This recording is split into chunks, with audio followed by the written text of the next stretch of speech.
आप देख रहे हैं headlines daily HT news.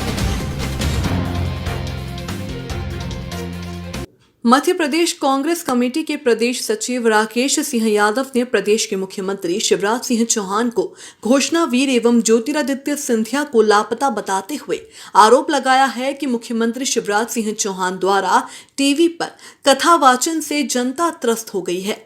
Lockdown के दौरान गरीब जनता को मुख्यमंत्री बिना राशन का भाषण दे रहे हैं। प्रत्येक वर्ग मध्य प्रदेश में शिवराज सरकार की निष्क्रियता का शिकार हो रहा है। गरीब वर्ग को न राशन मिल रहा है न खाना मिल रहा है। मध्यम वर्गीय परिवार दोहरी मार झेल रहा है। एक तो कमाने से मोहताज है, दूसरी ओर बिजली बिल, जल कर, समाप्ति कर, कचरा कर, स्कूल कॉलेज की फीस एवं फल सब्जी राशन की जबरदस्त कालाबाजारी। ऐसा लगता है कि मुख्यमंत्री भाजपा की चुनावी हार का बदला इस कोरोना महामारी के जरिए ले रहे हैं।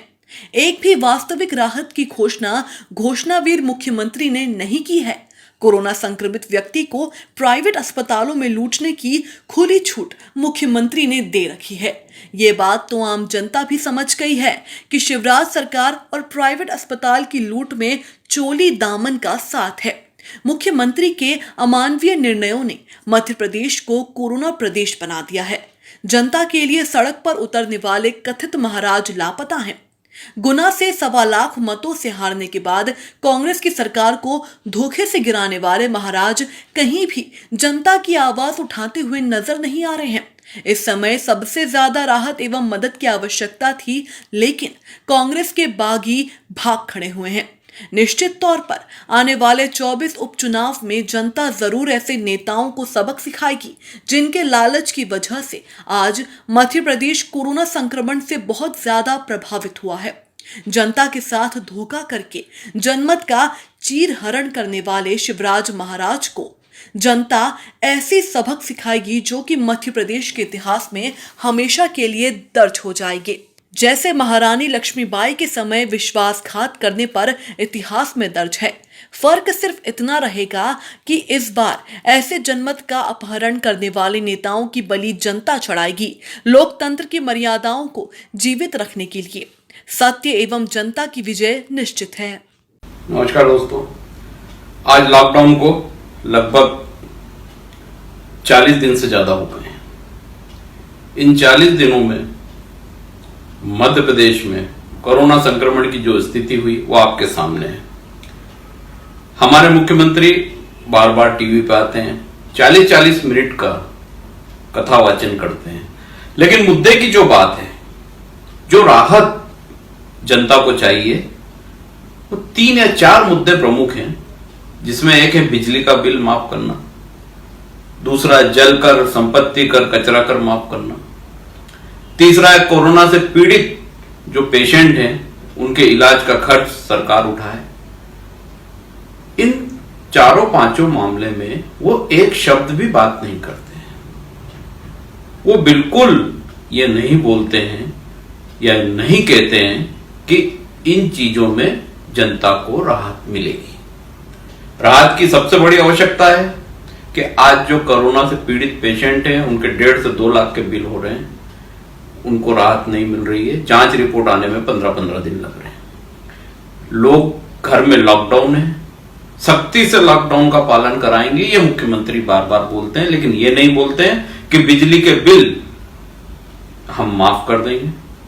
ये नहीं बोलते हैं कि हम आपका संपत्ति कर, जल कर, कचरा कर माफ कर देंगे। बिल्कुल वो बात नहीं करते हैं।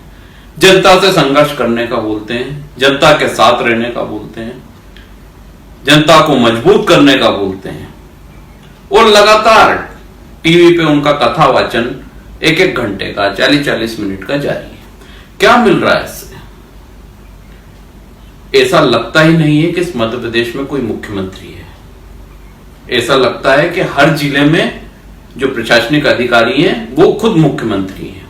हर जिले के मापदंड अलग हैं, हर जिले के काम करने का तरीका अलग है। कोई एक योजना नहीं है, कोई एक तरीका नहीं है, कोई एक राहत देने का तरीका नहीं है। जब जिसकी जो समझ में आता है वैसा कदम उठा लेता है। किसानों की सब्जियां बर्बाद हो गई, उसके लिए कोई योजना नहीं। सब्जियां क्यों बंद करी ये किसी को पता नहीं। फल फ्रूट क्यों बंद करे ये किसी को पता नहीं। क्या इनके बंद करने से कोरोना फैलना रुका ये भी नहीं पता है। कोरोना की चेन कहां से चल रही है और कोरोना का संक्रमण कैसे रोका जाएगा ये भी नहीं पता है। इसके बाद भी हमारे मुख्यमंत्री लगातार भाषण रोज सवेरे शाम जनता को संबोधित कर रहे हैं। जनता तो राहत मांगती है आपसे इन 3-4 चीजों में। अगर आप मुख्यमंत्री हैं तो ये 3-4 चीजों की राहत दे दीजिए, लेकिन वहां आप मौन धारण कर लेते हैं। आप मौन मुख्यमंत्री बन जाते हैं क्योंकि आप जनता को राहत नहीं दे सकते हैं। आप जनता के साथ सिर्फ सख्ती कर सकते हैं, उस जनता को जीने का हक नहीं दे सकते हैं। सबसे ज्यादा सफर, सबसे ज्यादा परेशान वो जनता है, वो गरीब लोग हैं जो रोज का कमाते थे और रोज का खाते थे। उनके घरों के बिजली के बिल अगर आप माफ नहीं कर सकते ऐसे संक्रमण काल में, तो क्या मदद करेंगे मुख्यमंत्री जी आप उनकी? जबरदस्ती की आप भाषण देते हैं, लोगों को परेशान करते हैं 1-1 घंटा टीवी पे, और नतीजा सिफर होता है। क्या वजह है कि आप एक भी निर्णय नहीं कर पा रहे हैं। आप पेशेंटों को मदद नहीं कर पा रहे हैं, कोरोना पीड़ित को इलाज का खर्चा नहीं दे पा रहे हैं। अनेक लोग संक्रमित हैं, उनको कोई आर्थिक मदद नहीं कर पा रहे हैं। और उनको छोड़िए, जो लोग घरों में कैद हैं, गरीब लोग, उनको भी कोई आर्थिक मदद आप नहीं दे रहे हैं। यहां तक कि उनको राशन पानी पैसे से खरीदने का अधिकार भी नहीं मिल पा रहा है। ना बैंक खुले हैं, सिर्फ एटीएम, ऑनलाइन ट्रांजैक्शन। कितने लोग ऑनलाइन ट्रांजैक्शन करते हैं मध्य प्रदेश में? माननीय मुख्यमंत्री जी आपको पता है आंकड़ा? पता कीजिए अपने अधीनस्थ अधिकारियों से और फिर समझिए कि मध्य प्रदेश की क्या स्थिति है। 15 साल में आप मध्य प्रदेश नहीं समझ पाए हैं और अभी भी वही हालात आपने निर्मित कर रखे हैं। इन्हीं के साथी हैं महाराज, जो बोलते थे जनता के लिए सड़क पे उतर आएंगे, संघर्ष करूंगा, जनता के साथ खड़ा रहूंगा, आपका हक सड़क पे आके दिलाऊंगा। कहां है महाराज? कहां है सड़क? सड़क तो वही है, महाराज गायब है। महाराज के जो शागिर्द थे, जिनको कांग्रेस सरकार में बुला के जो मंत्री थे, मीटिंग करते थे, आदेश देते थे, जबकि वो ना तो सांसद थे ना किसी सरकारी पद पे थे, लेकिन फिर भी कांग्रेस में एक महत्व था। आज भारतीय जनता पार्टी के सरकार में 2 बागी कांग्रेस के मंत्री बने, महाराज उनको फोन भी नहीं लगा सकते। बुलाना तो बहुत दूर की बात है, आदेश देना तो बहुत दूर की बात है। और जनता के लिए कांग्रेस की सरकार गिरा के गए थे, आज जनता के साथ क्यों नहीं खड़े हैं? कहां गायब हैं? ना ग्वालियर में नजर आ रहे हैं, ना गुना में नजर आ रहे हैं। इंदौर तो बहुत दूर की बात है, इंदौर तो आ ही नहीं सकते हो। तो ये स्थिति है ऐसे लोगों की जो ये दावे करते थे कि हम जनता के साथ हैं, हम जनता के लिए संघर्ष कर रहे हैं, हम जनता के साथ सड़क पे उतरेंगे। जब मौका आया तो मैदान छोड़ के भाग खड़े हुए हैं। ऐसे लोग मध्य प्रदेश का क्या उद्धार करेंगे, वो मध्य प्रदेश को क्या दिशा देंगे, ये तो आज 1-1.5 महीने के संक्रमण काल में दिख गया है। आने वाला समय है जिसमें 24 सीटों का निर्धारण होना है। जनता बहुत अच्छे से समझ ले कि जो लोग ऐसे समय में, महामारी के समय में आपको धोखा देख के भाग गए हैं, आपके सामने नजर नहीं आए, आपको कोई मदद के लिए आवाज उठाने के लिए नहीं आए, आपकी जो मूलभूत सुविधाएं उसका पैसा माफ कराने की इनकी हिम्मत नहीं है।